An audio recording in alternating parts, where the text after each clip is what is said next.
Ladies and gentlemen, fight fans all around the world, let's talk some boxing. So we're looking at predicting fights, and we're on the fourth fight on the ESPN2 Boxino card that you see right on top of here. We're looking at this fight, Vito Gasparyan versus Brandon Adams. It's another super welterweight fight. And Vito Gasparyan, he is 15 wins in with 8 knockouts. He has 3 losses and 5 draws. Okay, so he's a reasonably experienced fighter, and he's going to be facing Brandon Adams, who has 16 wins, 1 loss, 11 wins by knockout. So let's start to check into these guys. First thing we're going to look at is their styles and their skills. So here's Brandon Adams versus Alex Perez. This was a pretty recent fight. Brandon Adams is the one in the silver trunks. Perez is the one in the silver, blue, white, and red. He's from Cuba. You can see that Brandon Adams is quite quick. He's shortish. He's shorter at least than Perez. I think he's 5'9". But he comes in and out. He's quite quick though. He uses that jab so nicely. I love that spare jab he uses and that up jab. Very nice. Looking for that gap to come inside. There he is. He drops the straight right and left hook. Beautiful stuff. He's very quick. He's very sharp. Uses the jab very intelligently. And he maneuvers underneath his opponent. Oh, he caught him with a straight right there. Staggered him. Woo, he staggered him again. Wow, beautiful stuff. Of course, Perez is the southpaw in this whole matchup. And Brandon Adams is the orthodox fighter. So that's his style. You can see he's quite skilled as well in finding those openings and coming through on the inside. You'd expect the southpaw to be doing this, but Adams is actually doing it to southpaw, which is really remarkable. And he is the shorter fighter by at least 2 inches. So this is really impressive so far. Okay? So that's the style of Brandon Adams, and you see his skill. He's quite skilled. Now we look at Vito Gasparyan versus Simon Hardy. This is in the Boxino tournament, both guys. And here is Gasparyan. So this is the beginning of the fight, and you can see he clenches very early into the fight. High guard stance.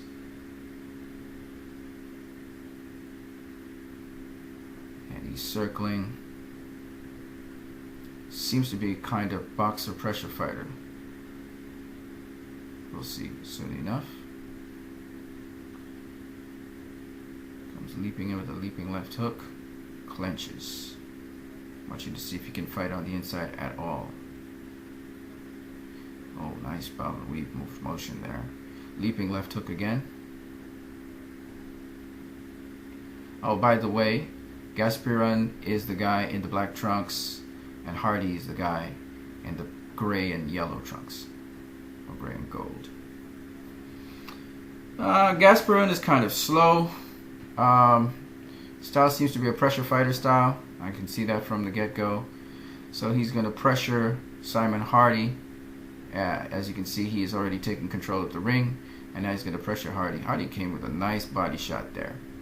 Alright, so that's styles. In terms of styles and skill, I think that Brandon Adams is definitely the more skilled, sharper fighter.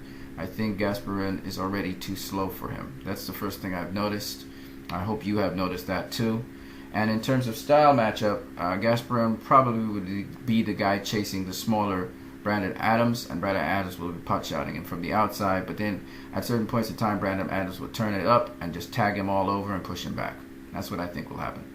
Alright, let's look at their records now. Of course, they're both super middleweights, super welterweights, excuse me. But let's look at the record. Brandon Adams has lost once in his career. Amazing. I wouldn't expect that because he looks so sharp. In his 17 fights, he's had 11 KOs, which is very good. He has respectable power. And he's had that 1 loss. Let's see who he lost to. Wow, he lost to Willie Monroe in the Boxino tournament. So, and it was for the WBO, NEBO middleweight belt. It's actually in middleweight. He went up to middleweight and fought Willie Monroe. That's impressive. So this little guy who's now at super welterweight, also known as junior middleweight, he's fighting at junior middleweight. He actually was beaten by Willie Monroe, unanimous decision win apparently. But he has pretty much knocked out most of his opponents, including Alex Perez that you just saw him fighting. He knocked him out in the 5th round. So he's had one notable name on his resume. He has that Willie Monroe is the guy who's going to be fighting Triple G. So this is impressive. This is impressive. Monroe's a reasonably tall guy as well, and also highly skilled southpaw. Okay. Now let's look at Vito Gasparyan or Gasparyan. When we look at him, it's Gasparyan. Sorry, my bad. He has fought Jesse Vargas. Oh wow, he lost to Jesse Vargas. So that's a notable name there, and that was in 2012, so that's a while ago. He also fought Jamel Charlo of the Charlo brothers, and he lost to him. That's pretty impressive as well. So he has some names on his resume here. I don't see any other notable names. No other really notable names. He lost to a guy called Aaron Robinson. So his 3 losses really came to much more elite fighters. So he's probably a tough guy to fight, but he doesn't have much punching power because, as you can see, he didn't really knock out a lot of people. He's had 23 fights.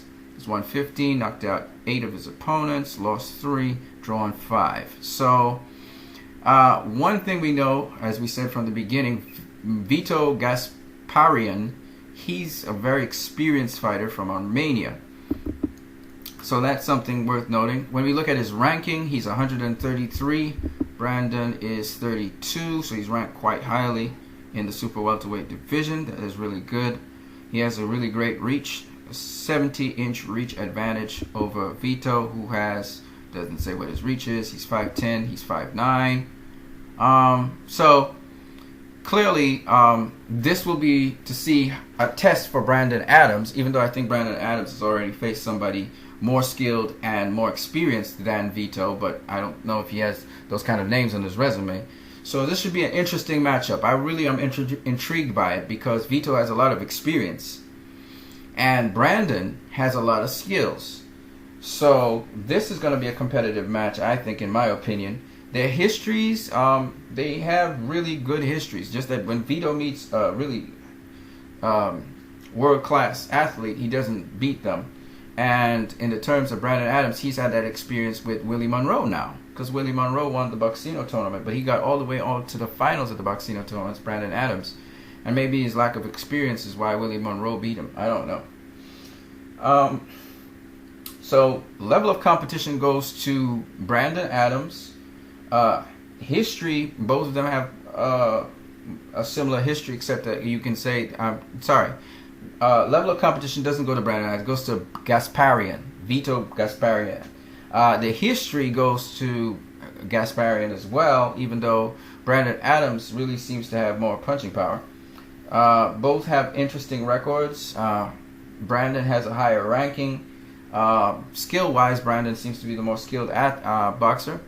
And style-wise, their styles really do match. You're going to have an exciting match. One guy's going to be chasing another guy throughout the fight, even though the other guy might be tagging him up like crazy. So think of Floyd Mayweather versus Diego Corrales. I think that's the kind of feel you'll get for this kind of fight. It's going to be exciting. All right, you guys. So that's my take on it. We'll find out on Friday's Boxino tournament if we got all of these fights on this card correct, because we've just covered the entire card for the Friday night fights. So we'll see if we were correct. Okay, which fights were exciting, which were not. So we'll look back at the predictions and I'll respond on the bottom of the predictions of this video. Let's go on to the next card. All right, guys.